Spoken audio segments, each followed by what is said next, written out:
25 साल पहले पत्नी की हत्या करने वाले को एलसीबी ने किया गिरफ्तार। वलसाड़ में पहचान बदलकर रह रहा था हत्यारा। यूट्यूब चलाता था और साप्ताहिक अखबार में पत्रकार के तौर पर काम करता था, पकड़ा गया। वलसाड़ एलसीबी पुलिस ने 25 साल पुराने पत्नी हत्या मामले में आरोपी को गिरफ्तार कर लिया है। योगेश उर्फ आनंद धीरेन्द्र शुक्ला, उम्र 49 वर्ष, 2000 में वापी टाउन पुलिस स्टेशन में दर्ज एक अपराध में वांछित था। उत्तर प्रदेश के देवरिया जिले का मूल निवासी आरोपी अक्सर अपना निवास और मोबाइल नंबर बदलता रहता था। उन्होंने सोशल मीडिया का उपयोग करने से परहेज किया। हालांकि वह एक साप्ताहिक समाचार पत्र में पत्रकार है और वह एक यूट्यूब चैनल चलाता था। पिछले 3 महीने से चल रहे एक स्पष्ट अभियान के बाद आखिरकार आरोपी को मोगरावाड़ी इलाके से गिरफ्तार कर लिया गया। उसके खिलाफ आईपीसी की धारा 302 और 201 के तहत मामला दर्ज किया गया। अब आरोपी को कानूनी रिमांड पर लेकर आगे की जांच की जा रही है। धन्यवाद। ऐसी ही बड़ी खबर के साथ जुड़े रहिए दीपा मिस्त्री के साथ।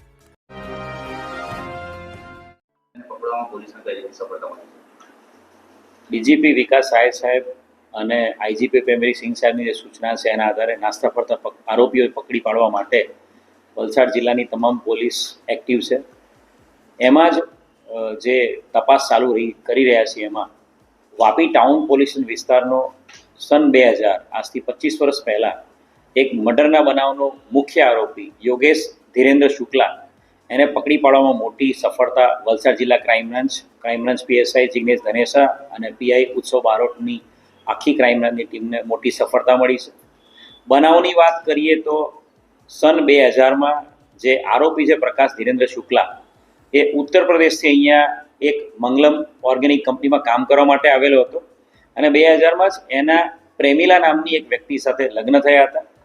લગ્ન બાદ તરત જ એ બંને જણા વચ્ચે ખૂબ જ ઝઘડાઓ થતા હતા અને એક દિવસ આ બંને વચ્ચે ઝઘડામાં ઉગ્ર બોલાચાલીમાં જે આરોપી છે યોગેશ ધીરેન્દ્ર શુક્લા એણે પોતાની પત્નીને જે બોથડ પદાર્થ છે એના મણોતોડ ફટકાઓ માર્યા હતા અને એનું ગળું દબાવીને એની હત્યા કરી દીધી હતી। હત્યા કર્યા બાદ એણે પોતાનો જે ભાઈ છે રાજ કપૂર ઉર્ફે બબલુ શુક્લા એની સાથે સાથે એના મિત્રો પ્રકાશ અને હીરા યાદવ અને સાથે કુલદીપ ચૌધરી અને એની માતા લીલાવતી દેવી આ બધાએ ભેગા મળીને જે લાશ છે એને સળગાવી દેવા માટે સગે વગે કરી દેવા માટે આ જે પ્રકાશ છે એની રિક્ષામાં એ લોકો લાશ લઈને અવાવરું જગ્યાએ વટાર ગામની સીમમાં લઈ ગયા હતા અને લાશ ફેંક્યા બાદ એને જ્યારે એ સળગાવવા જતા હતા ત્યારે કોઈ વ્યક્તિ પ્રાઇવેટ વ્યક્તિ જે કુદરતી હાજતે ત્યાં જતું હતું એ આ જોઈ ગયો હતો અને ત્યાંથી એ લોકો લાશ ફેંકીને ભાગી ગયા હતા। જે તે સમયે પોલીસે તાત્કાલિક આ બનાવની અંદર અકસ્માતમાં દાખલ કરીને પીએમ કરાવ્યા બાદ તાત્કાલિક એની અંદર મર્ડરનો ગુનો દાખલ કરવામાં આવ્યો હતો।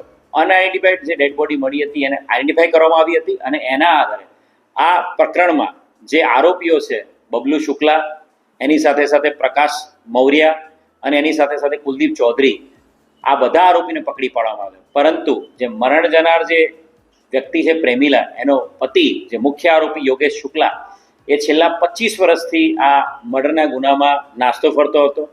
જે તે સમયે ઘણા સમય સુધી એ પોતાના વતનમાં રુદ્રપુર ઉત્તર પ્રદેશ ભાગી ગયો હતો અને ત્યાંથી જ્યારે પોલીસ દ્વારા એની તપાસ કરવામાં આવશે નહીં એવું એને લાગતા એ છેલ્લા કેટલાક વર્ષોથી વલસાડ આવી ગયો છે અને વલસાડમાં પોતાની ઓળખ આનંદ તરીકે આપીને એ અલગ અલગ જગ્યા અહીંયા રહેતો હોય છે।